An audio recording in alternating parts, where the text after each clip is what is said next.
Bienvenidos a otro episodio de Pietro Habla Con. Hoy estamos hablando con mi chamán favorito, Mauricio Bruce. Mauricio Bruce actualmente está estudiando divinidad en la escuela de Harvard, así que algo educado en el tema será sobre la espiritualidad y la divinidad. Pero a pesar de eso, Mauricio no es un líder de las religiones que más conocemos. Él estudió chamanismo, bueno, en realidad no se llama así, pero estudió espiritualidad con los Pacos en Perú. Ha tenido una carrera extensa y longeva estudiando las diferentes verticales y creencias que existen en el mundo. Y eso es parte de una serie que estamos haciendo aquí en Pietro Habla Con, en la cual yo estoy revisitando temas que me parecen que yo hubiera querido saber o entender más a profundidad creciendo. Al principio de este año hicimos cómo correr mejor, cómo comer mejor, cómo levantar pesas mejor y cómo pensar mejor en la parte física, y ahora pasamos un poquito más a la parte espiritual, donde me estoy sentando con diferentes líderes o pensadores de tendencias religiosas, y hoy tocó un chamán, aunque no sé si Mao todavía le gusta que le diga chamán.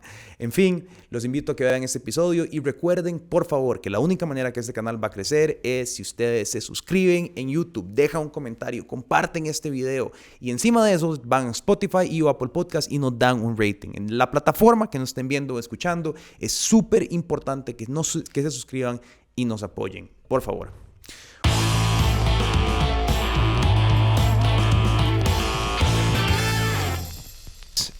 Hoy estamos con mi chamán. esa es la forma en la que vamos a iniciar esta conversación.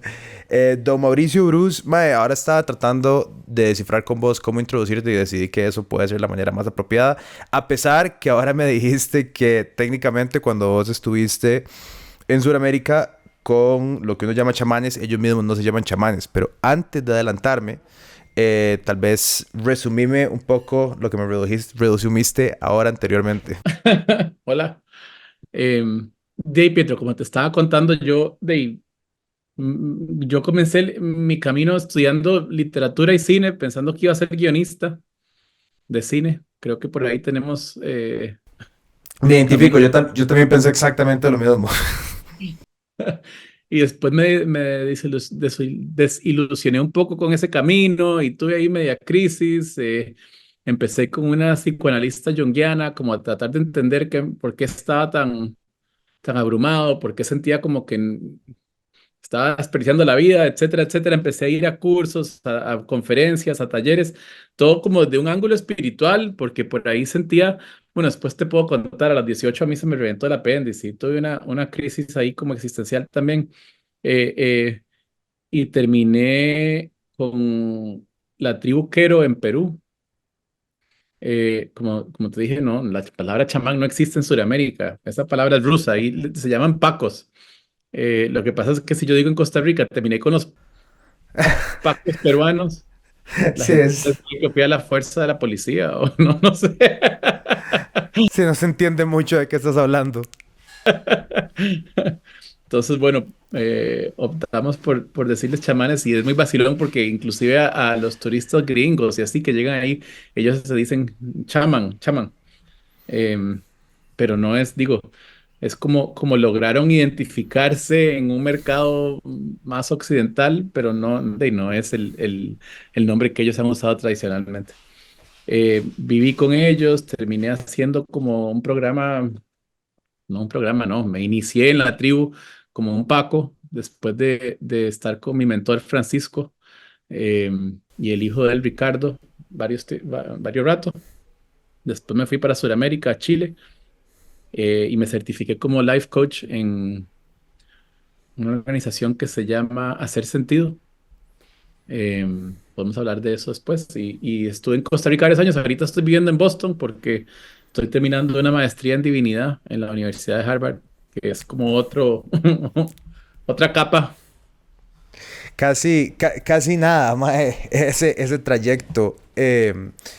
Mao, cuando uno piensa, digamos, y como yo he pensado en vos durante los años, ha sido interesante porque creo que hay como una parte que es como, no sé si decir como de entendimiento, de apoyo emocional, como algo por el estilo, pero también siempre tenido preguntas o interés en toda la parte como de guía espiritual, como ese entendimiento no, eh, no asociado necesariamente a las tendencias teológicas que calan profundamente en la sociedad que yo crecí, el cristianismo, el catolicismo o hasta el judaísmo. Y bueno, yo crecí súper cristiano, súper protestante, ¿verdad? Sería la tendencia evangélico.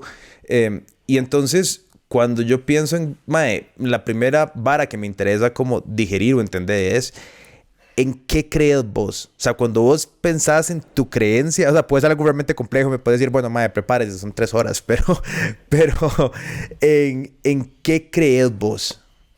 Bueno, prepárese.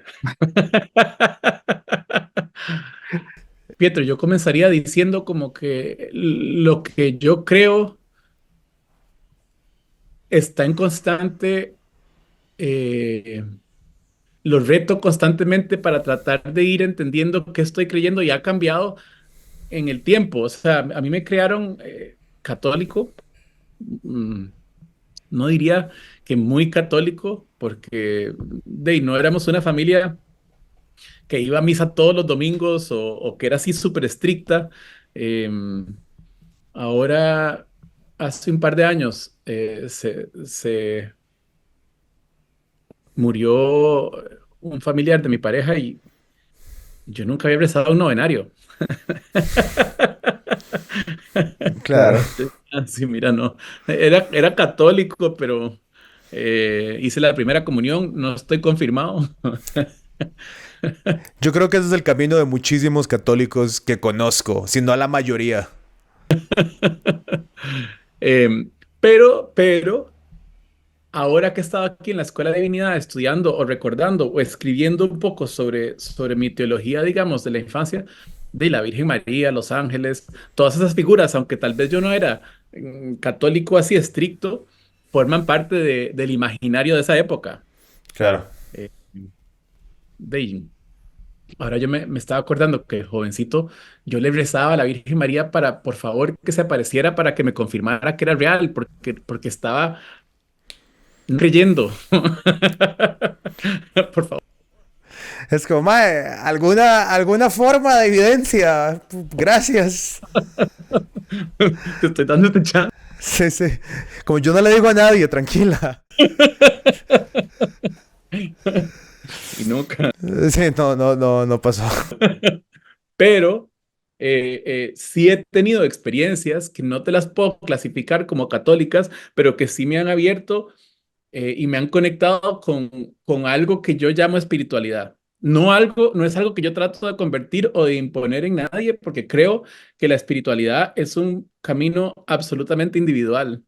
Y desde ahí me cuesta un poco creer en la religión como organización. Yo creo que la religión es un lugar que genera comunidad y que conecta gente, pero a mí personalmente me cuesta pensar que la religión es el camino de todos, porque para mí la espiritualidad es muy individual. Lo que me sirve a mí puede ser que no te sirva a vos, ni no le sirva a nadie.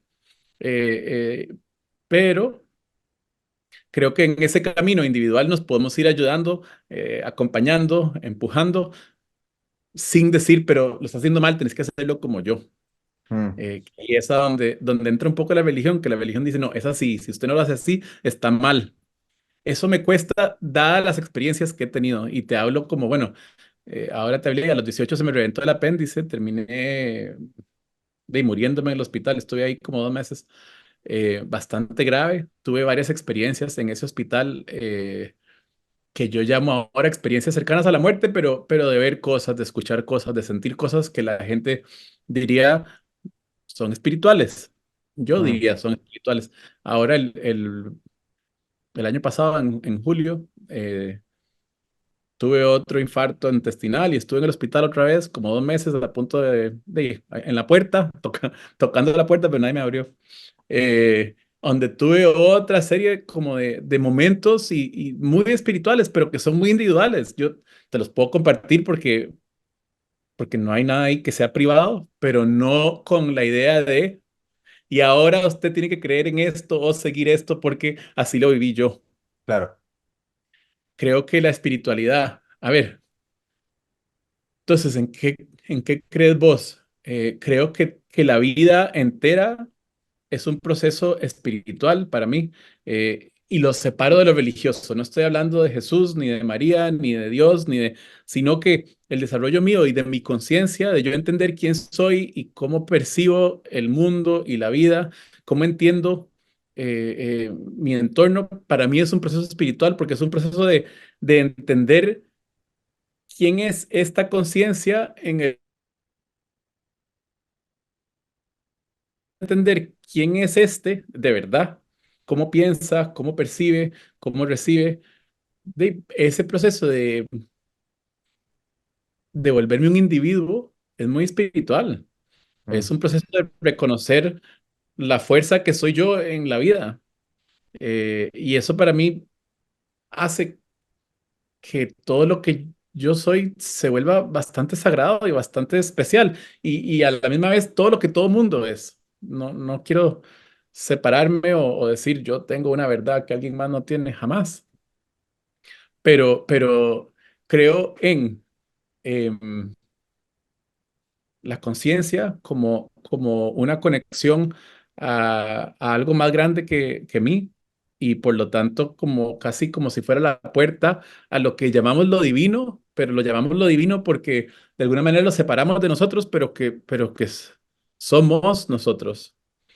Em, entonces, aquí en la universidad me dijeron que entonces yo era humanista porque creía en la raza humana. Y yo, sí, claro que creo en la raza humana, pero creo en la condición divina de la raza humana simplemente por existir, por el camino que estamos caminando, por la manera en que somos. Y entonces, desde ahí creo que tenemos acceso a... Hay un profesor aquí en la universidad que me dijo algo muy bonito una vez, que él quería estudiar la trascendencia, me dijo, pero la trascendencia no como cómo ascender o cómo dejar el cuerpo, porque él dijo eso es ascender, no trascender, y que él veía trascender como poder explorar todo lo que está a mi alrededor, lo que veo y no veo, y quienes nos acompañan en este mismo plano o en otros que están aquí cerca. mm. Eh, para mí eso es espiritualidad, es entender con quién comparto la vida, el planeta, la dimensión visible e invisible. Porque no creo que podemos ser tan arrogantes de pensar que podemos percibir todo. O sea, la pulga que solo percibe calor y acidez, si ella dice, esa es toda la realidad, es parecido a nosotros. Yo veo ciertos eh, grados de luz, escucho ciertos sonidos y digo, veo toda la realidad. No me lo creo. Creo que el mundo y el universo son mucho más complejos de lo que creemos y creo que todo es natural y por lo tanto todo es espiritual. No sé si te di muchas vueltas, pero No, creo no, que no, tiene muchas puertas sentido. para explorar. Yo- a ver, hay algo interesante para mí en este concepto de la espiritualidad, porque creo que a como las tendencias religiosas han bajado, creo que en ningún momento se perdió el interés por lo que las tendencias religiosas daban. O sea, creo que podemos siempre eliminar la religión organizada o el catolicismo, los ritos y demás, pero se convirtieron en el horóscopo, en causas sociales, en causas políticas, ¿sabes? Como que la necesidad de organizarse y creer en algo sigue muy presente en nuestra realidad. Y entonces creo que la espiritualidad da dos cosas muy interesantes. Espiritualidad llamando no, ¿verdad? Creencias sin ninguna denominación. Creo que nos da, por un lado, el beneficio de no estar asociado a una denominación y por otro, algo que vos mencionas que me interesaría preguntarte ahora que estás estudiando en la escuela de divinidad de Harvard, que suena como Hogwarts, por cierto, eh, es la espiritualidad. La parte que a mí siempre me ha interesado es que ofrece caminos a evidencia.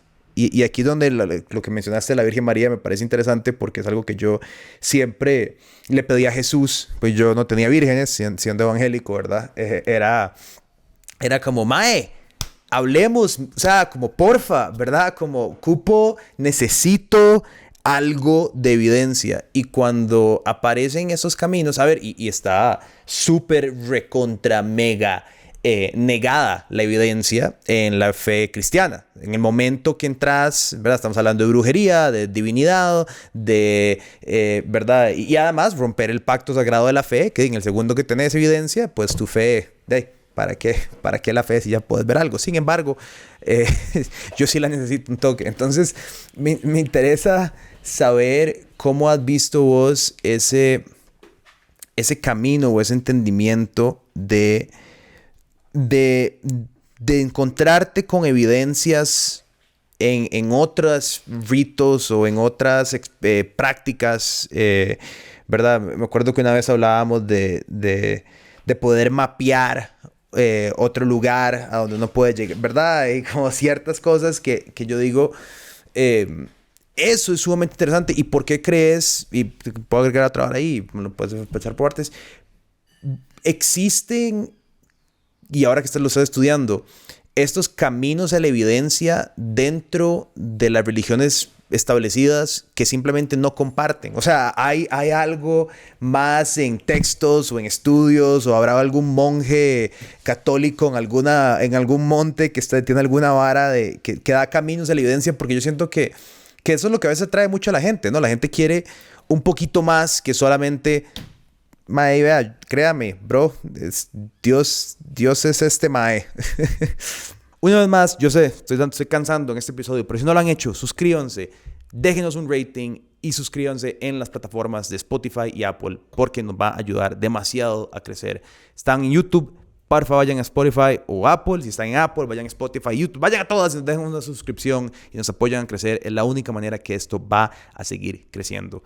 Muchísimas gracias. Voy a empezar de donde, digamos, donde comenzaste vos al principio, Sí. em, donde me dijiste, ha bajado, digamos, la membresía a las religiones más organizadas, pero la gente todavía está buscando algo. Y entonces lo buscan en el horóscopo, en el tarot, cuidado en el orientalismo y pensar que en India y en China hay una verdad que no hay en América, o que las tribus indígenas tienen alguna verdad que está bien. Lo que pasa es que antes de poder contestarte tu pregunta sobre los caminos de evidencia, yo lo que quisiera empezar a preguntar es, si no lo encontraron en la religión, ¿qué es lo que andan buscando allá? Ok, una respuesta sería evidencia. Quieren buscar pruebas de que hay algo más allá o más grande que ellos. Pero también otra respuesta tendría que ser como sentir un poquitito de control o de sensación de que, ¿verdad? Porque la iglesia me lo da. Vea, estos son los mandamientos, estas son las oraciones, usted repita y va a llegar. Ujú. Ujú. Es muy fácil. Yo me encantaría poder decir perfecto. Entonces en la noche me hinco, rezo un Padre Nuestro y un Ave María. En la mañana me persino, me lavo de tal forma y ya no tengo que pensar en eso. Em, yo creo y ahí es donde te vuelvo a decir que el camino es muy individual, porque yo creo que si yo te digo, sí, mira, hay un libro en el Vaticano que si vos lo lees te va a dar las pruebas absolutas. Puede ser que a vos te las dé y puede ser que llegue a alguien que está escuchando esto y lo lea y diga, no, pues, esto nada que ver, esto no me convence de nada. Yo pienso en toda la gente, por ejemplo, que vio a la Virgen en Fátima, cuando se manifestó la Virgen en Fátima, y esa gente salió de ahí diciendo, no sé qué vi, pero sí sé que vi algo fuera de lo común. Y salgo creyendo, porque ahí los chiquitos dijeron, viene la Virgen a las 2 y a las 2 el sol se movió y dio vueltas y dijeron, Virgen, no le vi, no la vi como mujer, pero Ujú. yo te puedo decir que cuando yo estuve en el hospital la primera vez y cosas que he tenido, experiencias en Perú y aquí mismo en Estados Unidos, Yo te puedo decir que yo sé que hay otras cosas. Y eso no tiene por qué convencerte a vos de nada, porque ha sido mi experiencia y es parte de mi camino. Te puedo hacer un paréntesis ahí, pregunta, porque cuando decís experiencias en Perú o así, inmediatamente lo que creo que todo el mundo va a internalizar es ayahuasca, DMT, ajá. ¿Estas experiencias tuvieron algo que ver con algún rito de algún psicodélico? No, nunca he consumido ayahuasca. Sí, no, es una buena pregunta, porque también eso se ha hecho muy popular en estos años porque pareciera que es un camino de evidencia. Consumo eso y puedo ver cosas y sentir cosas y salgo con pruebas de que hay algo más. Hace unos años me ofrecieron psilocibina, o sea, hongos. Ujú. Yo dije, hagámoslo y nos sentamos y hicimos una ceremonia, una intención. eh, Y al rato me decían, vea los colores. Yo no vi nada, no sentí nada, no recibí nada.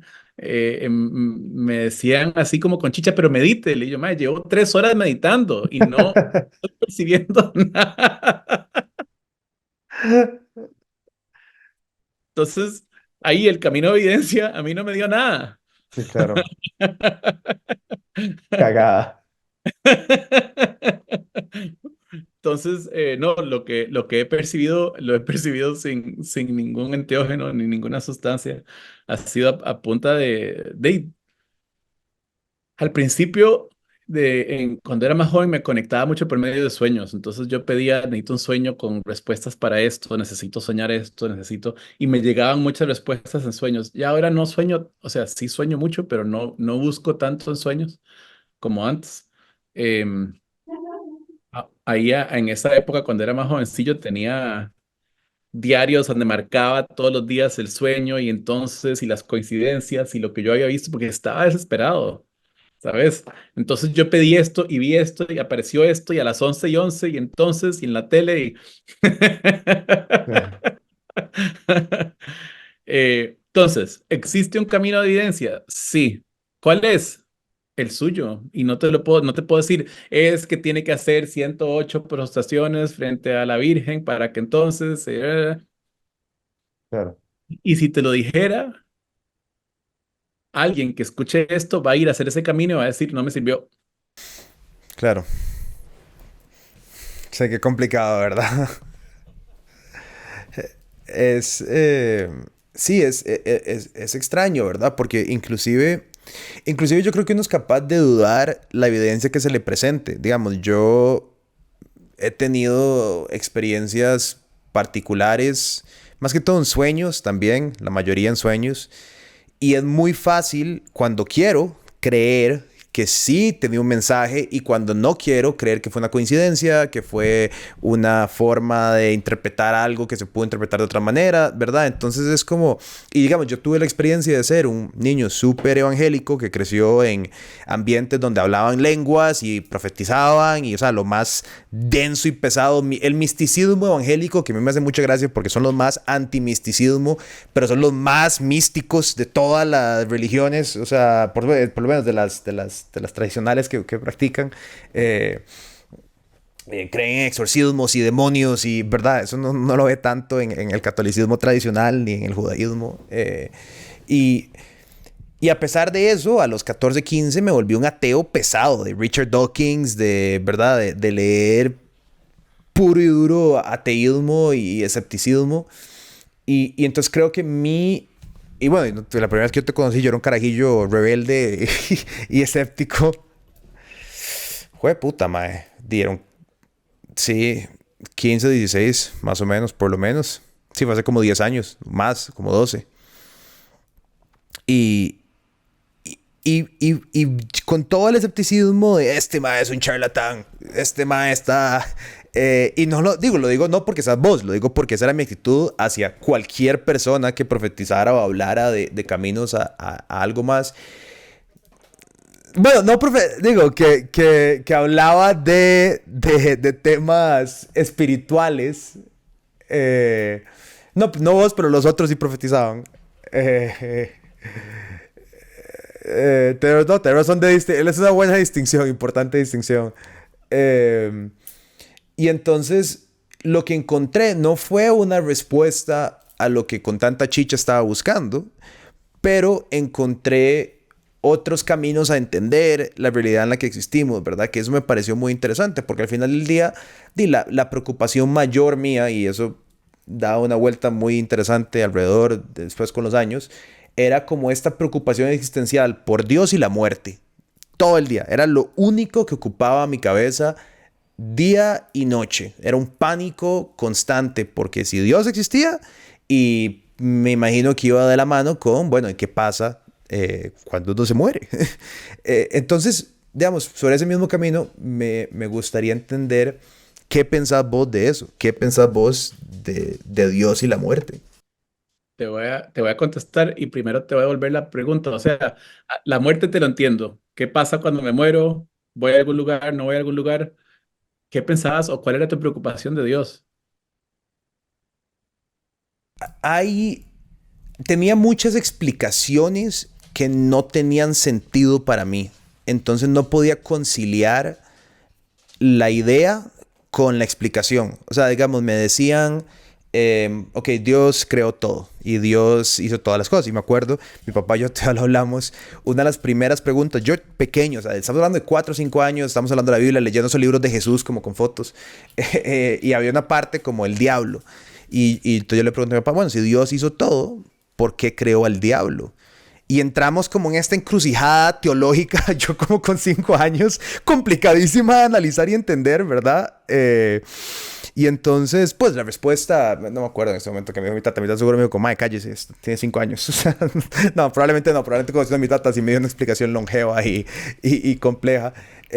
Pero ese tipo de cosas me ocasionaban, y todavía, digamos, ¿verdad? ¿Por qué si hay una construcción teológica cristiana crearía un ambiente? Es una hora que siempre me sigo preguntando todos los días, y es ¿por qué crearías un sistema en el cual alguna de la gente que vos creaste sí o sí va a terminar castigada? Eso es un sistema de balances y corrección, ¿verdad? Que yo digo, o sea, si sos todopoderoso y tiranos en la parte linda, ¿para qué siquiera crear la tentación que puede, que usted sabe que usted está haciendo gente que va a caer en porque no tiene las capacidades para no? Entonces empezaba en esta.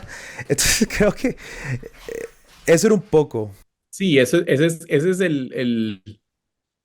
el nudo de la religión. Mira, llevo un año estudiando el Antiguo Testamento. Mm, Eh, eh, y en el mismo Antiguo Testamento hay muchos textos que dicen, porque en el Antiguo Testamento no había distinción entre el cielo o el infierno, o ninguno, era la muerte y punto. Y hay muchos textos donde dicen, "Di, pero si la muerte es tan mala, ¿por qué todos nos morimos? ¿Por qué no solo los malos?" Y los mismos en el mismo texto preguntándose eso que te estás preguntando vos y no hay respuestas. mm. Qué bien que en la misma Biblia los madres saben como, dime, bro. Es... Sí, mal right. Mal right. No. Y rencoroso. Mi historia favorita del Antiguo Testamento es cuando ¿cuál es este? Más me olvidé ahorita quién va caminando y unos carajillos lo empiezan a bullear por ser calvo y él les manda 3 osos para que los mate. Eso es, digo, es como, ok, qué respuesta más saludable del Dios misericordioso. Creo que es el profeta, creo Samuel, bueno, en inglés Sí, Samuel, en español todos los nombres les cambian. pero es una historia loquísima. O sea, es realmente. Puede ser el Dios del. Permitido y Sí, permitido. y permitido. Además, sí, apoyado por. O sea, él fue el que los mandó. Hay muchas historias así. Y a mí, digamos, yo debo confesar que como buen católico nunca me había leído nada de la Biblia. Y ahora llego aquí y estoy leyendo, por ejemplo, el libro del Éxodo y por exagerar, pero cada 3 páginas se jalan alguna torta, Dios se enoja y le dice a Moisés, quítese, los voy a matar a todos. Moisés dice, no, por favor, por favor. Dios dice, bueno, está bien, pero entonces ya no llegan a la tierra prometida hasta dentro de 40 años. Ok, está bien. Caminan unos días más, otra torta, quítese, ya lo voy a matar. Y así Sí. pasa. Yo dije, wow, ¿cómo nunca me había leído esto? Eso es una gran novela. O sea, Sí, sí, sí. Y humana. Cierto, pero si yo me quedo dentro de mi humanismo, como me dijeron aquí, al ser humana también es divina y tiene partes que pueden inspirar y que pueden guiar a alguien en su camino, pero no a todos. Volvemos a tu pregunta sobre Dios y la muerte. Mira que con la muerte yo he bailado bastante recientemente, o sea, el 25 de junio del año pasado tuve un infarto intestinal. Llegué al hospital y me dijeron, vea, tiene una parte de su intestino muerta ya y lo tenemos que abrir y tal vez hasta aquí. Eh, y yo volví a ver a mi mamá y a mi pareja, les dije adiós. Mi mamá decía, no, no, no, usted va a estar bien. Yo le dije, sí, yo sé que yo voy a estar bien y espero que usted también. Em, y me fui para la sala de operaciones con mucho dolor, porque eso es bien doloroso, ya deseando que me abrieran y que me hicieran lo que iban a hacer, pero seguro, te voy a decir así como al 95% de que ahí terminaba. Em, y con mucha paz, no con susto ni nada. Más bien, cuando me pusieron la mascarilla y me dijeron respire, antes de respirar me quedé observando un momento porque dije, de esto es lo último que voy a ver. Entonces, como tratando como de ver, de recibir, de agradecer, ahí hice unas pequeñas oraciones, digamos, mías, como invitando a algunas cosas que me gusta invitar, respiré, no me dormí. Entonces dije, ok, otra vez. Pero yo iba muy tranquilo porque creo, volvemos a qué cremado. No te voy a decir que esta es una verdad con V mayúscula, no tengo esa verdad. Y si eso es lo que viniste a pedirme, te va a quedar mal. Pero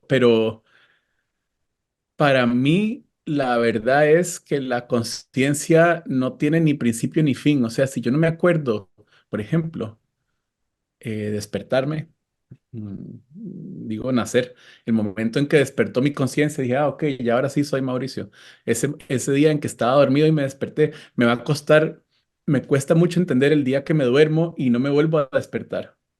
mm, ¿Me entiendes la metáfora? sí. Entonces, estoy hablando de la conciencia, no del cuerpo, ¿verdad? El cuerpo va a morir y va a ser parte de la tierra otra vez.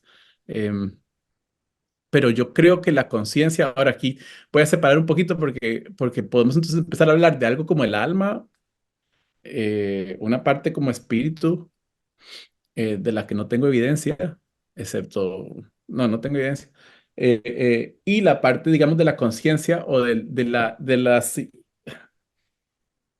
las ideas y los pensamientos y que forman algo que no puedo nombrar más que como conciencia. Yo creo que tengo muchas ideas en mi cabeza, déjame organizarme un toque. Todo Y, bien. primero, el universo no conoce un vacío. El universo está constantemente llenando, llenando, llenando, llenando, llenando. Vos ves que se queda un edificio vacío, e inmediatamente ya se llena de matas y empiezan a salir cosas y bichitos. ¿Sí? Entonces, si yo veo eso como evidencia del mundo en el que vivo, me cuesta pensar que de repente esto se apaga y hay un vacío. Yo no lo percibo así, nunca lo he percibido así. Y la muerte en ese sentido no me causa un miedo de un vacío. Mi cuñado dice, a mí me da miedo morirme e irme al cuarto oscuro para el resto de la historia. Yo no creo en el cuarto oscuro. Apagar las luces y ahora solo estoy ahí esperando a quién sabe qué, a la resurrección y la vida eterna. Mm, Pero sí creo que igual que uno se duerme, en algún momento me despierto. Ahora, me despierto es complicado porque yo creo que Mauricio no vuelve a existir. Donde la gente dice, "Ah, entonces crees en la reencarnación. Mauricio no va a volver a existir nunca más. pero Mauricio es la combinación de este tiempo, este lugar, este cuerpo, esta familia, esta educación, etcétera. A veces yo trato de hacer la metáfora como de una media y una mano. Entonces yo meto la media y es el señor media.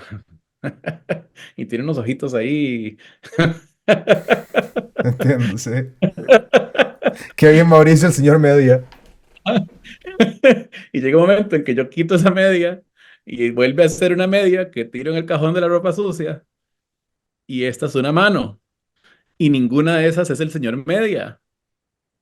¿Me entendiste eso? Sí, Esta mano podría ser que en algún momento agarre otra media y haga la señora media ahora. entiendo. Pero yo no puedo decir que la señora media es una reencarnación del señor media. Es otra personaje siendo, digamos, animado por la misma fuerza que animó al señor media, si lo ponemos así, la misma conciencia, pero es otra media con otra historia, otros hilos, creada en otra fábrica, yo qué sé. Entonces, yo creo que esa conciencia, ese hilo, siempre existe porque ahí podemos entrar en otro río, pero entonces para mí la muerte es la separación, digamos, de media y mano. Entiendo. La media va para el cajón de la ropa sucia o la entierran o lo que siga. La mano ahora verá qué hace, pero no nos, ya no vuelve a ser Mauricio.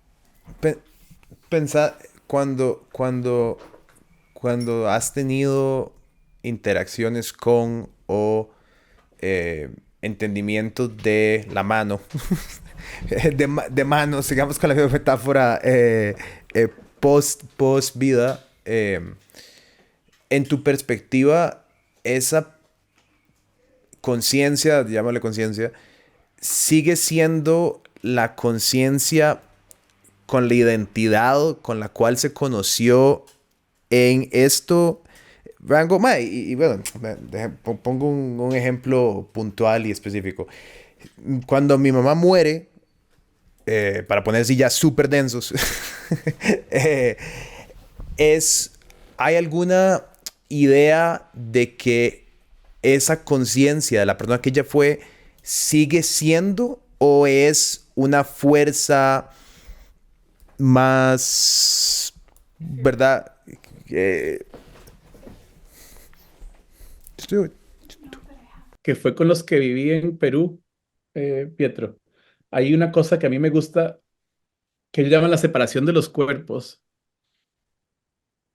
Cuando alguien muere, dicen ellos, el cuerpo físico vuelve a la tierra porque siempre ha sido de la tierra.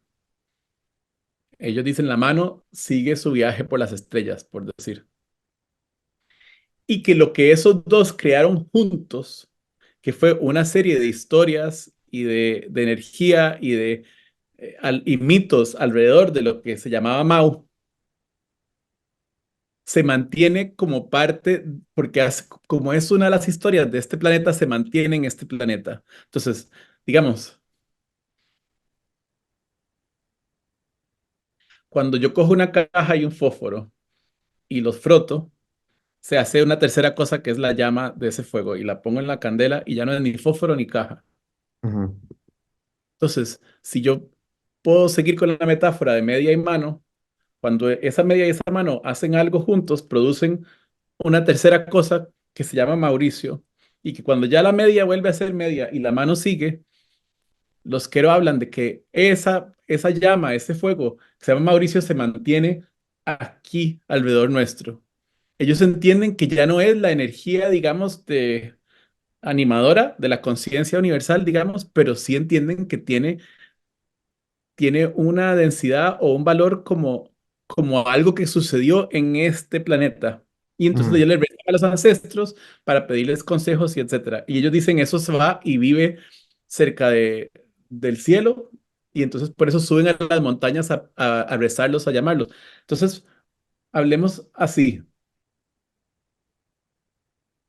A mí se me ha muerto gente en mi vida y después a los días sueño con ellos y vienen y me dicen, hey Mao, estoy bien, vieras qué lindo aquí, por decir algo. Entonces yo puedo decir, ok, esa es la mano que ahora está en el cielo y está feliz y está tocando el arpa y me mandaron un mensaje. O puedo pensar que es como el fuego que se creó de esa media mano. Tengo que cambiar de metáfora. Sí, De está, ese, está. Pero entiendo. que ese fósforo hizo la chispa y esa llama siempre va a estar aquí porque eso queda como parte de este lugar y es algo con lo que puedo conversar. Ahí hablaríamos de la capacidad de mi percepción, Mm. porque eso queda, o sea, vos has entrado a algún lugar y decís, pucha, es que se siente aquí como, no sé, y que sentís algo diferente, y decís, "Ay, no, me siento cómodo, me siento incómodo, eh, y no hay nada en lo físico que vos digas, ah, es que estoy incómodo porque ahí hay una persona con una pistola. No, estoy incómodo, no sé por qué, porque el lugar es normal, pero me siento incómodo. O al revés, entraste a un lugar y dijiste, ay, pucha, me recuerda como a mi infancia, o algo aquí me siento bien. Sí, es como eso que a veces uno entra, no sé, como a... La palabra en mi familia que usaban era spurries, que no tiene una definición de diccionario, más sin embargo, ¿verdad? Es como, uy, ma, esta vara me da como un spurries, como algo negativo, o más bien uno entra como algo, es una gran palabra, el spurries es una gran palabra. Esa era, Recuerdo, la reconozco. sí, exacto, sí, vos has de reconocer el spurries. Y después está, sí, está como lo contrario, ¿no? Como algo nice y demás. No sé, yo creo que hay, también te la cuchara ahí, pero yo creo que sí hay una, es, es difícil o es complicado, creo que para uno eh, aceptar eso, porque a pesar de que sí existe una, pues, digámoslo, un eco, me gusta mucho la llama, me gusta la idea de un eco de la persona que estuvo, que fue o lo que sea, creo que es muy duro porque es casi como como el verdadero reconocimiento de la muerte. Creo que muchos de los mitos, si queremos llamarlo así, no quiero ofender a nadie, pero de las creencias que hemos establecido post muerte o de lo que queremos asegurarnos es de un posible reencuentro, ¿no? Y muchas veces creo que si uno no tiene un miedo personal a el fin, yo no soy una persona que me preocupa mucho el fin, no me como, yo creo que mucha gente quiere saber, como, uy, yo voy a seguir siendo. Eso a mí no me estresa tanto. Lo que me parecería bonito es la idea del reencuentro o hasta del conocimiento de gente que no conocí. Mi abuelo que nunca conocí, mi tatarabuelo que me cuentan historias muy tuanis, ¿verdad? Etcétera. Eh, pero también entiendo o me parece, y ahí estoy de acuerdo con vos, que probablemente es una combinación de tantas partes tan raras y tan incomprensibles para uno que puede ser un poco de columna A y un poco de columna B y pues no sabremos hasta que no sabramos, ¿verdad? Pero digamos, te lo pongo, estoy de acuerdo con todo lo que dijiste y pienso, digamos que yo me muero. Y después tengo que ir a sentarme ahí a esperar a recibir a todos los descendientes que sigan. Cada vez que alguien se muere, ese jale, hay que ir a recibir a... Total, total. O peor, cuando dicen que te están viendo, como si eso fuera la actividad más oportuna de mi abuela, verme. Y yo, me está viendo todos los días. Como, no, además, deje de ver, porfa. Es un montón de varas que no quiero que vea. O sea, por eso. Entonces se murió, fue a otro lugar y no hay nada mejor que hacer que ver a Pietro esperar a que se muera para recibir. Y entonces me siento yo con ella y estamos todos en fila esperando y viendo. Eso. Es, sí, no, esa parte sí estoy de acuerdo que me parece realmente extraña. Y hasta egoísta, ¿no? Es muy unipersonal, es una forma de entender el mundo como, yo soy su tan importante que todos me están viendo y protegiendo desde el más allá.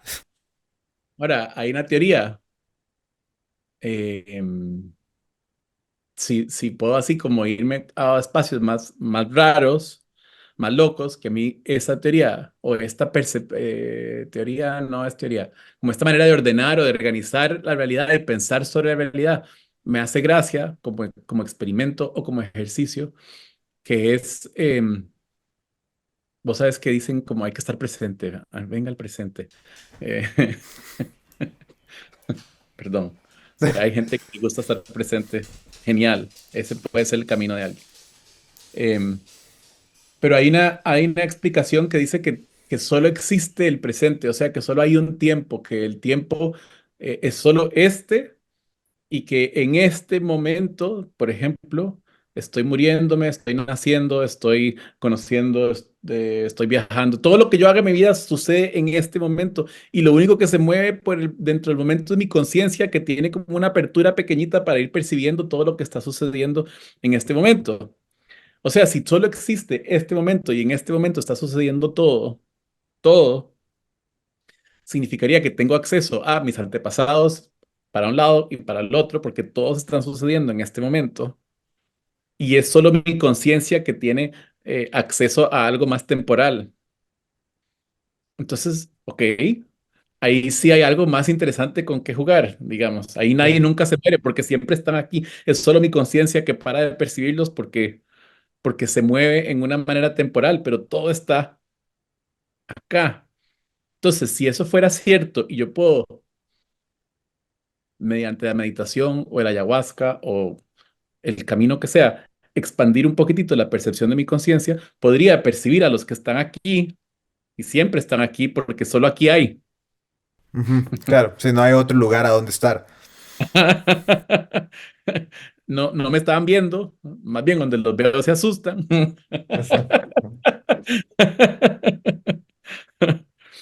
Pero ahí estamos hablando, volvemos a lo mismo del principio, que es la capacidad de nuestra percepción y nuestra percepción que la tomamos como absoluta, como yo percibo toda la realidad y lo que yo percibo es y no hay nada más. Que vuelve a tu pregunta de la fe, de la fe que te pedían que tuvieras. Si pide evidencias que no tiene fe. Y a mí me da risa o la idea de la fe porque tener fe en el mundo espiritual o religioso es mal visto o es como, ay, pobre, no sabe pensar, tiene fe. Ujú. Pero, ¿cuánta gente no tiene fe en la ciencia? Dice, ah, no, yo no entiendo nada de la teoría de la gravedad, pero yo sé que existe porque es científica. O peor, fe que yo creo que realmente ha suplantado fe política. Digamos, yo que vivo y existo en el mundo político, la fe política hoy es más fuerte que la mayoría de las religiones. Yo quiero creer, y es más, hasta suplantan la idea del Salvador. Yo no tengo que ocuparme de las cosas porque Él nos va a venir a salvar. ¿Quién es Él? El presidente, el revolucionario. Las cosas están mal, pero yo voy a dejar que me salven. Y eso es una vara súper... Por eso te digo que yo no creo que la fe o la religión se haya acabado. Yo creo que fue suplantada por otras identidades. O sea, la necesidad de la gente de querer y querer creer y ser salvado es como existencial.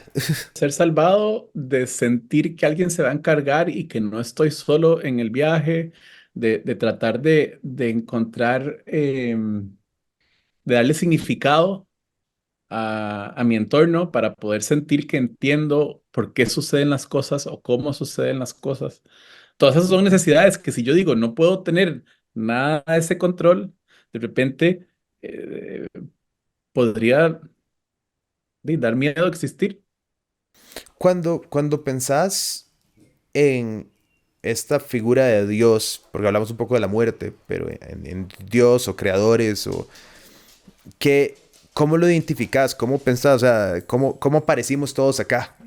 Em, hmm, ¿Cómo aparecimos todos acá? Nunca me lo he cuestionado, para serte honesto, Dave. Soy y punto. He cuestionado un poco, eh, ok, he cuestionado la naturaleza de la realidad, o sea, qué significa estar acá, qué es acá, pero aparte, desde el punto de vista de Dios, lo que te puedo decir que más creo creo que va hacia Pietro. Estoy viendo cómo lo digo, pero es como de soy Dios. Y por lo tanto, estoy creando mi realidad y mi percepción del mundo y estoy creando el mundo conforme lo voy viviendo y estamos, hay una creación eh, comunal y hay una creación individual, pero al final es como, para volver a la metáfora de las manos, es como muchos dedos de la misma mano, pero Claro. digamos, así lo percibo y así lo vivo, como que no necesito buscar a alguien allá afuera para rezarle y para pedirle que por favor, es como cómo lo internalizo y cómo empiezo a adueñarme de lo que estoy creando para crear algo diferente o empezar a vivirlo diferente, pero el poder de la creación está aquí y no allá. ¿Crees, crees que la realidad en la que vivimos tiene un sentido de moralidad? O sea, hay buenos, hay malos, hay castigos, o es simplemente estamos existiendo y las varas pasan y pues sos bueno y te podrán pasar cosas buenas o malas y sos malo y te podrán pasar cosas buenas o malas.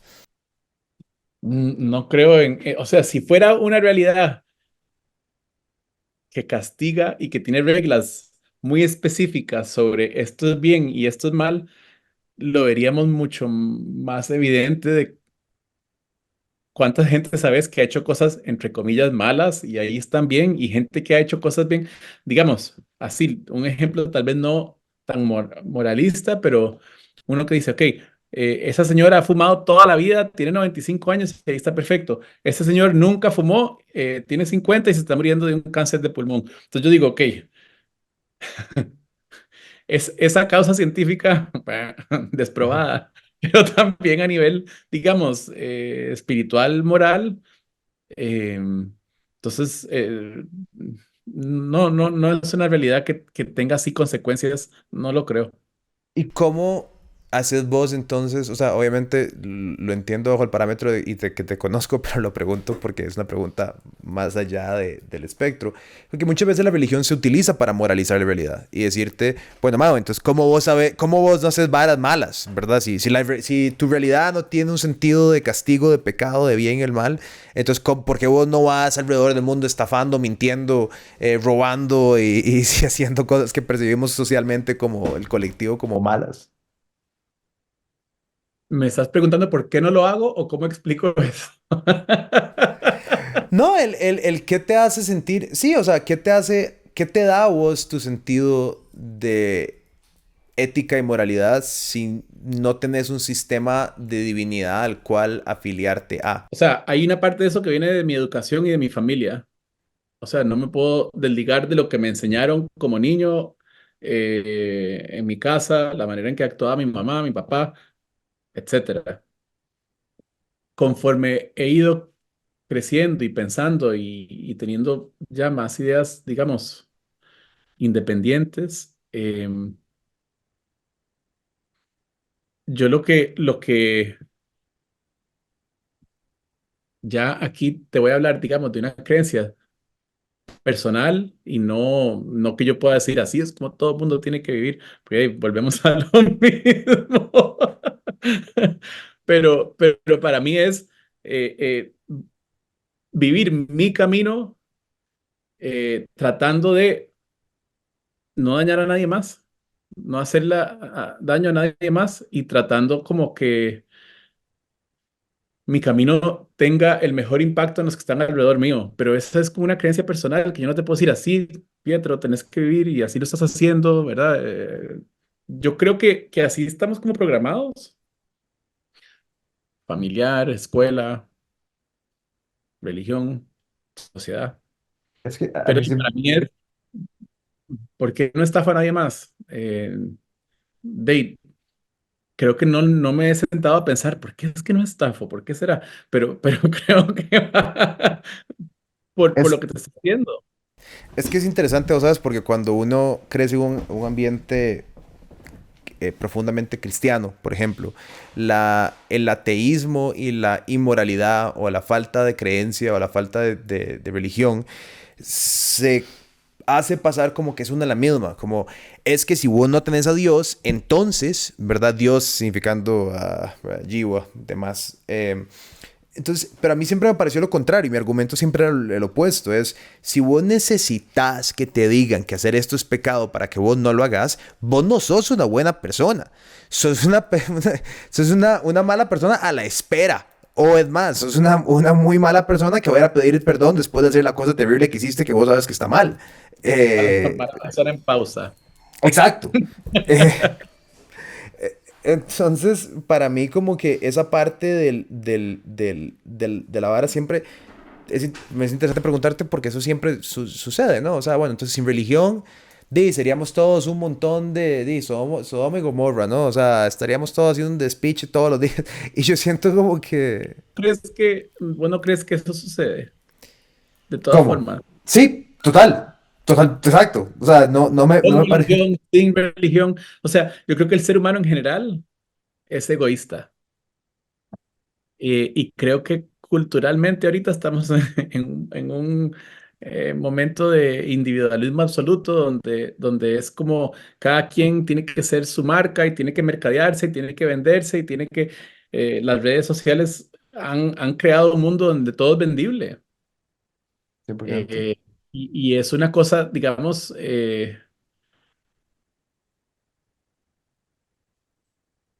muy individual. Y ahí es a donde yo he tratado como de echarme un poquito para otro lado, porque para mí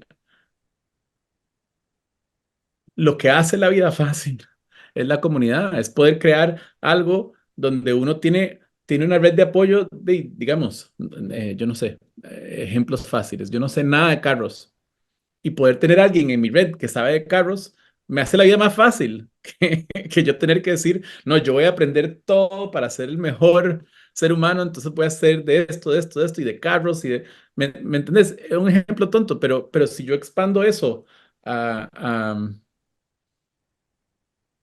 a otras áreas, creo que la comunidad, digamos, o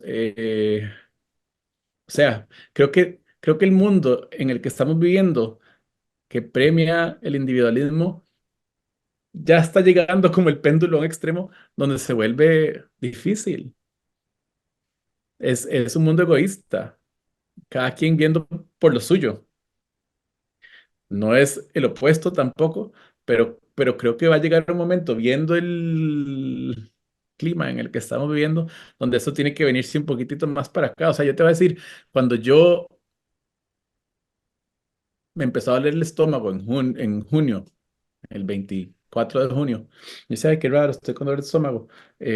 Lo que hice fue levantarme en la noche, irme calladito para otro cuarto para no molestar a nadie y no tener que nadie la tenía que pasar mal por mí.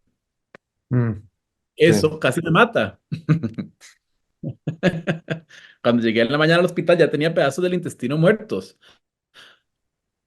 Ahí te digo un poquito donde creo que esta idea de como ser el lobo solitario está llegando a un extremo donde tenemos que empezar a colaborar un poquito más. Total, sí, creo que ahí es donde, desgraciadamente,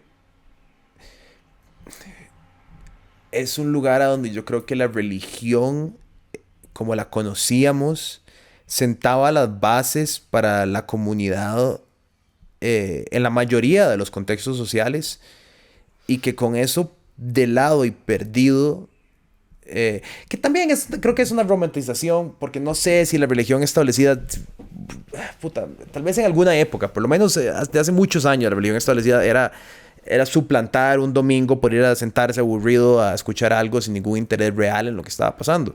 Pero, pero sí creo que durante mucho tiempo y para muchas personas sí significó comunidad, un lugar a donde acudir, personas que te querían, que te conocían, ¿verdad? Pertenecer a algo, el sentido de pertenencia. Y ahora lo ves, ahora también vemos un montón de grupos en Costa Rica. Me hace mucha gracia porque hay tanto vacío de sentido de pertenencia y comunidad que aparecen grupos de maes que que paga un pichazo de harina por alquilar una casa y decir que todos son los bros que van a facturar harina. No sé si has visto esa vara, es muy graciosa.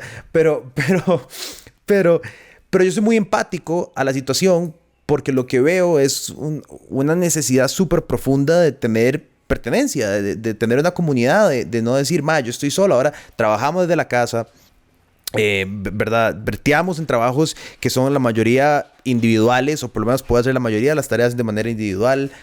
Vas al gimnasio solo. O sea, yo me acuerdo, mae, y esto fue hace años, ni siquiera es ahora, pero yo, la primera vez que me fui a vivir solo en Estados Unidos, a los 18, vivía en Los Ángeles.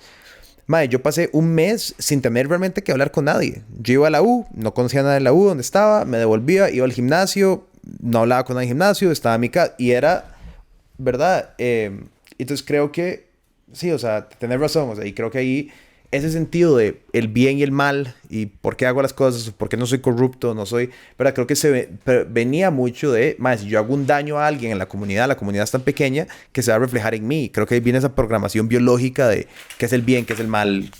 Se va a reflejar en mí, pero también si yo daño a la comunidad, me estoy dañando a mí mismo. Exacto. Que separan, al que alejan, al que paran de ayudar, al que para... Es a mí. Y ahora puedes dañar a la comunidad y casi que continuar recibiendo beneficios, por lo menos a corto plazo o hasta a largo plazo. Hay gente que nunca le pasa nada.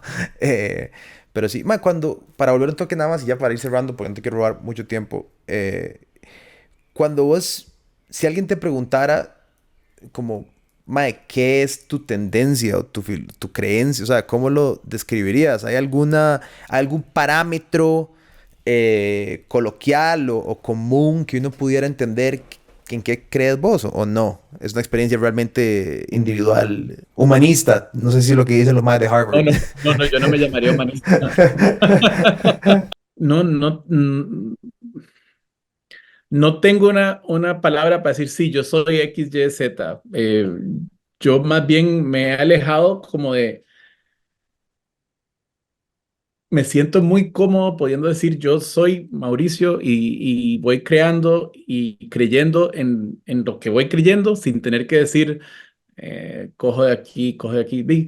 Leo mucho, estoy constantemente pensando, cuando me llega una idea, trato de por eso soy un gran nerd. Me gusta leer mucho. Cada vez que me dan un libro, lo mando a pedir. Tengo una pila de libros sin leer, pero constantemente tratando como de entender qué es lo que creo para entender de quién soy. Tratando de ser honesto conmigo en vez de decir, ok, ya entendí, soy eso, check. Porque para mí el gran proyecto es entender eso, no es, no sé, Sí, evidente. estaré. Mae, y ya para la última hora que me gustaría preguntarte, que, bueno, mae, para darte un poco de contexto acá también, que me parece interesante, vacilón que lo sepas, después de hablar con vos, y bueno, de hace rato quería hablar con vos, mi idea era sentarme con diferentes personas de diferentes perspectivas religiosas. Entonces, me voy a sentar, lo plasmé con un padre católico, con un rabino. Me hace falta un imam. Si conoces algún imam en de escuela de divinidad de, de, podría ser por Zoom en inglés, pero bueno, eso lo podemos hablar después. Pero me gustaría saber, mae, y es una pregunta que me gustaría hacer con todo el mundo es, ¿cuál ha sido la experiencia, hablando de esas experiencias verificadoras hacia cierta, o la experiencia espiritual o no sé si religiosa es la palabra correcta, pero que vos más fuerte que vos dijeras como, ok, sí, o sea, entonces, si es muy privada, no compartas la más privada, pero alguna que vos dijeras como, esto me refuerza pues un camino que te ha llevado a mantenerte en estos estudios, en este interés, en estos talleres que vos das. O sea, por algo estás ahí. Me imagino que no es a puro ruido. Hace varios años, te voy a contar dos cosas.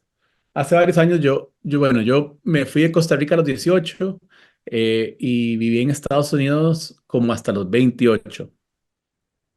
alrededor de los 28 años, yo estaba trabajando en una universidad en Missouri, em, en un trabajo o sea, yo programaba y ayudaba a estudiantes a que fueran a estudiar al exterior. Entonces mandaba gente a Italia, mandaba gente a España, etcétera. Odiaba el trabajo, pero me estaban haciendo todas las vueltas para sacar la residencia americana. Y en aquel momento yo decía, esa es la meta, yo necesito residencia americana, eh, etcétera. Entonces, en ese momento, tengo un sueño, de esos 3 o 4 sueños que he tenido en mi vida, donde uno se levanta sabiendo que o sintiendo que hubo algo más grande que un sueño que sucedió ahí. Y en el sueño, es un sueño un poco largo, pero en un momento abro una cortina y hay una voz de un hombre detrás mío que me dice, ¿a dónde está? Le dije, no sé, no conozco este lugar. Se veía como un paisaje como quemado, como si hubiera habido un incendio y está todavía en brasas. Y allá al fondo se veía como un grupo de gente con unos bultos, como que se estaban yendo, como casi como si estuvieran abandonando ese lugar, porque se quemó. Y le dije, no sé dónde estoy. Entonces él me dijo, revise, revise, explore. Entonces yo veía, era un cuarto vacío, tratando de descifrar dónde estaba. Y en eso como que pongo mi cabeza así en el vidrio para ver la fachada del edificio y me doy cuenta que es la casa en la que crecí. Entonces yo le digo, ay, esta es la casa de mis papás, pero es que esa no es la vista. Y entonces la voz me dice, pues así va a ser la vista si usted no se devuelve a Costa Rica. Ok. Yo me levanto ese día llorando porque dije, yo no me quiero devolver. Yo estoy aquí caminando esto y yo quiero sacar mi residencia y aquí le voy a poner. Pero esa idea de ese sueño no se me salía de la cabeza. Yo llamaba a mi mamá y le decía, mami, me toca devolver. Mi mamá decía, aquí lo vamos a apoyar, lo que usted quiera hacer, no se preocupe. Pero para mí era también como muy frustrante y lo sentía casi que como un imperativo. Nunca pensando como tengo que devolverme porque si no se va a quemar el lote a la par de la casa de mis papás. No, no, ya mis papás ni siquiera vivían en esa casa. Pero era como una necesidad de que algo me estaban pidiendo o algo me estaban guiando y si yo me resistía a eso, eh, no sé, en ese momento para mí era demasiado importante hacer caso. Ok, bueno, le dije a mi jefe, me voy, y me dijo, ay, pero la residencia, le dije, sí, ni modo.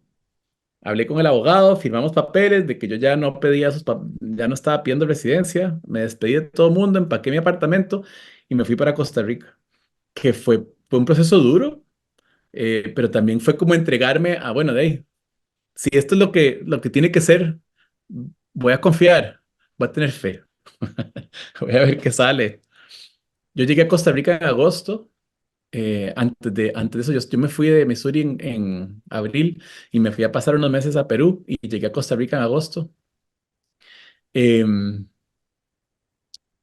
en agosto aparece una amiga, perdón, una hermana de una tía que me dice, hey, em, ¿tenés oficina ya? Yo ni sé cómo empezar ni nada. Me dice, ella me consiguió una oficina que me cobraban 40,000 pesos al mes o algo así en un lugar céntrico.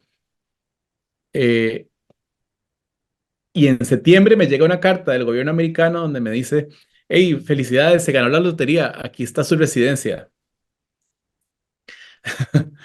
Y Pietro, para mí esa combinación de sueño más tener que dejar todo eso ir, más llegar a Costa Rica y que lo que yo más quería me llegue así fácil, de alguna manera alguien más puede verlo y decir, sí, son un montón de coincidencias o lo que sea, se armó. Para mí fue como una experiencia espiritual que me dijo, vea, confíe y va a ver cómo se le va a ir armando para que usted viva lo que tenga que vivir. Claro. Eh, eh, Inclusive cuando yo venía para Harvard, que también me llegó así como una sensación de, pucha, tengo que volver a la universidad, ya tengo 40 años, ¿qué voy a ir a hacer? Eh, y me volví a la pared y le dije, ok, yo voy, está bien, voy a hacer caso, pero me consiguen beca, no voy a hacer el examen, me da pereza, vamos a negociar. Esa es la primera historia. La segunda historia es el eclipse que sucedió hace 2 semanas, 3 semanas. Hubo aquí un eclipse total. Em, y yo, desde que supe que había eclipse, yo me acuerdo de ver el de Costa Rica en el 90 y no me acuerdo en qué año fue. Yo estaba muy jovencito y me acuerdo todo el burumbum de que venía un eclipse. Me acuerdo a mi bisabuelo con los anteojos para ver, pero yo no me acuerdo del eclipse, o sea, no lo recuerdo. Entonces, conseguí aquí un grupo de amigos, nos fuimos manejando un poquito más al norte para poder verlo. En Boston se iba a ver como a un 95%. Yo quería verlo al 100%. Em, y nos sentamos a la orilla de un lago con los anteojos a ver poco a poco, como el sol va, la luna va cubriendo el sol a lo largo de como una hora, hasta ya al final donde llega la totalidad, que hay como un momento así de magia. em, Y después de te quitas los anteojos y ves el eclipse a ojo pelado por 3 minutos, que no sé si alguna vez has visto un eclipse, pero es una luz azul extraña que el sol emite. Hay como una cosa muy espiritual de también saber que hay dos cosas en el espacio que se están alineando de tal manera que hay un show. Pero después donde me quedé pensando, ¿verdad? El peregrinaje que había sido ir a ese lago, a sentarme ahí con estas amistades, el pensar que tenemos una luna que está a la distancia perfecta para hacer eclipses, que si estuviera más cerca no hay, si estuviera más lejos no hay, que de alguna manera todo calza. Eso es otro tema. Pero todo calza para poder ver eso. Em, y de repente como que me conmoví mucho y se me salieron las lágrimas y yo ese momento con esa gente, ese lugar, ese show en el cielo, eh, no sé, me volvió a conectar a esta idea de que poder existir es espiritual. No necesito como tener evidencia de que hay o no hay, o es o no es, de que poder estar en esta experiencia y vivirla eh, es lo que yo llamaría espiritual. Y entonces, de vuelta, como todo el mundo había tenido la misma idea que yo de irse a ese lago, el tráfico de vuelta fue como 6 horas en una presa. Fue lo peor. Pero mis amigos todos venían en el carro asombrados, felices, diciendo, este es un peregrinaje al revés. Claro. Primero el premio, después el castigo. Y al final yo dije, pucha, eh, qué dicha que no me morí el verano pasado, qué dicha que no me tocaba y que de alguna manera, aunque en aquel momento dije, pucha, ya voy a ver qué sigue, ahora digo, puedo esperarme a ver qué sigue, porque todavía hay cosas que ver y que sentir aquí. Y eso para mí al final es la prueba de que estoy en el camino que tengo que estar. No sé cómo más decirte. Wow. Sí, qué momento, mae. Que voy a tener que buscar a dónde y cuándo va a ser el próximo eclipse para ir a como Eclipse Chase. Te lo recomiendo, o sea, 2026, España, Islandia. Ahí, apuntémoslo, mae, en 2 años, vamos. Mira, te armo el paseo, nos vamos juntos. Buenísimo, sí, para ver en esa búsqueda de la evidencia mía, mae, porque sí, es interesante, mae. Yo he tenido mis momentos, pero creo que sí me hace falta volver a buscarlos también, ¿sabes? Creo que también es parte de. Pero también creo que aparecen. Tal vez que los he tenido aparecen. Aparecen constantemente. Lo que pasa es que a veces estamos en otros. Sí. ¿Te puedo recomendar un libro? Claro. ¿Has leído alguna vez a Bernardo Kastrup? No. Es un filósofo brasileño. Tiene este libro que se llama Meaning in Absurdity. Son 90 páginas. Vale la pena. Ok, listo. Ya lo. lo leo en las próximas 24 horas, es muy intenso. Pero no, ma, yo soy igual, yo estoy repleto de libros, o sea, acá mi biblioteca, ma, aquí estoy detrás de mi oficina, tengo, no me los he leído todos, pero hay un pichazo que tengo por leer. Y filosofía y existencialismo son mis dos géneros de libro favorito, así Te va a que encantar. Meaning and Absurdity. Ma, muchísimas gracias por sacar el rato, ma. Espero poder hacer esto en persona cuando estés acá otra vez en Chepe o si yo estoy por allá en Boston. Y nada, Claro que ma, y seguir un poco tu brete, ma. Yo siempre estoy demasiado interesado con todo lo que vos estás haciendo y quiero ver qué sigue después de Harvard, ma. Me interesa un montón. vieras que estoy escribiendo un libro ahorita, o sea, mi tesis de graduación, ¿tenés tiempo? Sí, Te sí, sí, cuento. sí. Adelante. De graduación tenía que ver con el poder de los mitos, digamos, y la manera en que muchas veces permitimos que un mito nos informe. O sea, yo soy así porque, a ver, fácil, el mito de el jardín del Edén, Mm, sin ofender, pero yo nací con pecado porque X, Y, Z. Ya yo ya vengo como consecuencia sin el poder de yo decidir. Em, entonces, mi proyecto de grabación es un proyecto de investigación alrededor de ese tema, más eh, reescribir el libro de Génesis de la Biblia al estilo, digamos, un poco informado por mi vida y por mis experiencias, pero darle reinterpretación a los mitos de Génesis pues ha sido muy bien recibido y entonces mi próximo plan es publicar el Génesis de Mauricio. ok. Y cuando así reescribir el libro de Génesis, ¿te referís a como fuiste literalmente versículo por versículo reinterpretando o analizando o... No, sí, en el primer paso sí, pero no estoy escribiéndolo en versículos o sea, está escrito en una manera más novela que en versículos, pero sí, digamos, los 7 días de la creación, Adán y Eva, Caín y Abel, Noé, las historias principales, eh, de una manera que me hagan y me den sentido a mí. O sea, con que yo pueda trabajar en mi vida y no que yo diga, esa historia, Noé, dos animales y una barca y qué. Claro. No me aporta mucho.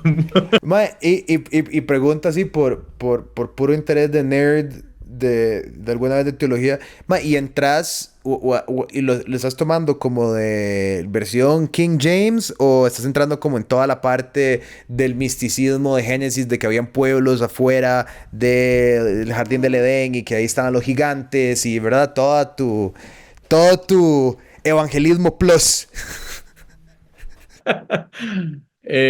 No, King James no. Un poquito más. Aquí el curso, o el estudio que he hecho de la Biblia va más bien como a la Biblia hebrea original, digamos, no a las traducciones. Digo, obviamente yo no leo hebreo bíblico. Me he estado con traducciones, pero traducciones lo más antiguas posibles. Quiero como ir al texto en su origen. Yo muchas veces le digo a mis clientes que si logramos aprender a contar la historia diferente, podemos empezar a ser diferentes. Y entonces yo decía, a nivel social, ¿cuál sería la historia? Bueno, si yo pienso en mi familia y mi cultura de la historia católica, esa, si yo puedo contar esa historia diferente, ¿cuál es el cambio que podría suceder? ¿Cuál es el efecto? Entender a Adán y Eva, a Caín y Abel, a Noé y a estos personajes diferentes. Desde un lugar diferente que no es el que me cuenta el padre en la iglesia y que por lo tanto entonces por mi culpa. Ya. Y el proyecto del podcast que vas a hacer está relacionado con algo de esto o no del todo? No, vieras que hay una compañía aquí americana que se llama Not Sorry, con la que he estado trabajando más desde mi ángulo de terapeuta, pero tienen varios podcasts. El más famoso de ellos se llama Harry Potter and the Sacred Text. que lo que hacen es leer los libros de Harry Potter como si fueran textos sagrados y entonces se reúnen, cada semana es un capítulo diferente y van estudiando y Estudio tienen bíblico. estudio bíblico, pero de Harry Potter, exactamente. Qué bueno. Eh, y entonces tienen un podcast que se llama The Real Question, que como que lo han ido dejando medio abandonado y ahí va como, y me dijeron, no quiere tomarlo y ver qué sale. Yo dije, ¿por qué no?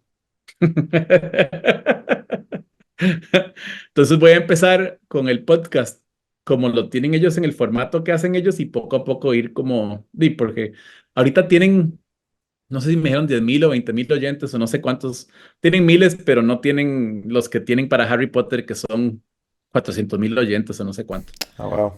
Y entonces, de ahí voy a ver qué pasa. Muy cool. Sí, sí, es entretenido, por lo menos, tener conversaciones, porque sí es un podcast con alguien más y el que viene siempre es alguien, digamos, de la calle, no es un podcast con otro. Un toque de esto, pero al revés. En tu show, pero... Ajá. ¿Vos te acuerdas? Yo hice, antes de venirme para Harvard, comencé un podcast en Costa Rica. ¿Alguna vez escuchaste? Sí, no lo escuché, pero sí sabía que existió. Sí, sí, sí. Eh, y entonces pensar algo ahí, como cuál es la historia de cada persona y cómo se puede, no sé, vamos a ver qué surge. Primero tengo que empezar con el formato de ellos, que ahorita es la gente viene con preguntas sobre renunciar a algo y hay una conversación de por qué quieren renunciar o por qué no, a la relación, a la creencia, a la actividad. Ese es un formato un poco aburrido para mí, pero por ahí podemos explorar algo más grande. ¿Qué tal? Sí, es a mí... Bueno, yo ahora creo que, y ya saliendo del tema por completo, pero yo creo que entre más nicho el podcast, mejor. O sea, yo creo como que hay... De hecho que bueno, y esto ya lo he conversado, pero estos episodios del mi podcast son, en teoría, capítulos de un libro. Entonces, se supone que cada parte de lo que estoy haciendo este año va a responder preguntas básicas, no súper profundas, pero como por encima, digamos, de todo lo que uno necesita saber para ser un adulto. Entonces, empiezo como con salud. Entonces, los primeros 4 que hice fue como que levantar pesas, correr, nutrición, después religión. Está desacomodado, pero bueno, madre, ¿en qué crees? Entonces, ¿verdad? Católicos, vos, y después, bueno, y voy a ir como por cada tema, pero es un poco la historia, la idea. Pietro, me gusta mucho. Ojalá te sirva lo que grabamos hoy. Más, está genial, o sea, yo creo que es interesante, ma, porque creo que cuando uno empieza a hablar de la espiritualidad o la creencia o las experiencias más allá de la realidad tangible, s- aún más complejo, creo, sin un marco ideológico estricto, eh, se vuelve muy tanta porque la conversación se convierte súper abstracta y es como abstracción sobre abstracción, entonces uno no sabe ni qué dijo, pero, pero es, eh, pero es bonito y sí, mae. Mae, y se me acaba de ocurrir esto y porque dijiste Harry Potter, pero me parece interesante nada más porque quiero preguntarte, ¿vos crees que existe algo como la magia en nuestra realidad, como algo más allá, como que pueden pasar cosas desde las creencias de que hay monjes tibetanos que levitan hasta los cristianos que creen que cuando está poseído se pega al techo? O sea, hay algo en eso. Misticismo real, sí. Que dejémoslo ahí y si nos vemos en persona podemos abarcar sobre el misticismo porque ma, esa vara me llama muchísimo la atención. Sí, y he visto cosas y te puedo hablar mucho de eso. Ok, Mucho gusto. dejemos Harry Potter para el próximo episodio. Ok, me parece. Ay, madre, muchas gracias, madre. Voy a dejar de grabar aquí. Y con eso cerramos el episodio de hoy de Pietro Lacón. Muchas gracias por haber visto. Aquí hay otros episodios. Vamos a hacer una serie continua de diferentes líderes religiosos. Estoy interesado en hablar con un imam en español. Puede ser por Zoom. Así que si ustedes conocen algún imam o algún líder de la fe musulmana, me encantaría, y también algún budista. Me sería muy interesante poder conversar con uno de ellos. Por ahora, quédense pendientes al próximo episodio. Y estos no son todos los episodios. Entre cada episodio de esta serie como de mejoramiento o entendimiento personal, vamos a intercalar episodios de otros temas. Así que suscríbanse al canal y créanme que las conversaciones que vamos a tener acá les van a interesar. Si a ustedes les gustan los temas densos, complicados, educativos, de mejoramiento personal, de crecimiento personal, de todo tipo de cosas, suscríbanse a este canal. Este canal es para ustedes.